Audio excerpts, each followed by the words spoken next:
Saudara, Stasiun Karantina Pertanian Kelas 1 Banda Aceh melakukan pelepasan ekspor komoditi jenis tanaman hutan Aceh perdana ke negara Jepang Sabtu siang. Misalnya orang Jepang ini kan suka, nanti kita cari lagi, Jepang bisa kita ekspor. Aglaonema, salah satu jenis tanaman yang tumbuh liar dari hutan di Lamno, Kabupaten Aceh Jaya, ternyata menjadi komoditi baru dari Aceh untuk diekspor langsung ke negara Jepang. Tanaman yang tumbuh liar di hutan Aceh ini ternyata menjadi daya tarik di pasar Jepang untuk dijadikan sebagai tanaman hias dan obat-obatan, sehingga harga jualnya pun per batang mencapai 300 yen atau Rp380.000 per batangnya.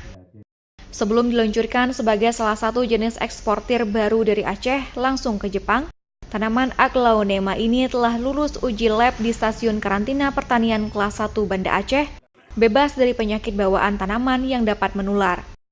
Pada peluncuran perdana tanaman Aglaonema yang diekspor ke Jepang, hanya dapat dipenuhi kuota 100 batang tanaman.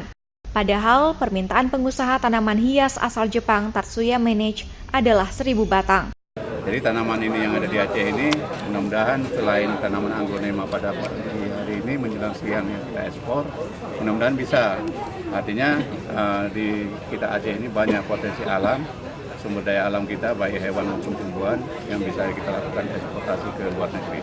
Karena orang Jepang kan suka sama tanaman hias, makanya kayak angka gitu. Banyak yang ada banyak permintaan. Oh, banyak permintaan. Berarti untuk tanaman hias.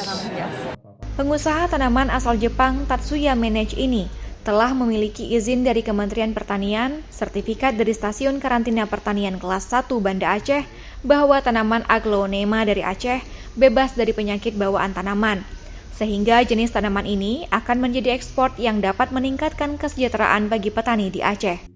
Selain tanaman Aglaonema, Stasiun Karantina Pertanian Kelas 1 Banda Aceh juga meningkatkan berbagai jenis komoditi hasil pertanian Aceh ke luar negeri, seperti kopi, minyak nilam, pala, sarang walet, dan berbagai lainnya.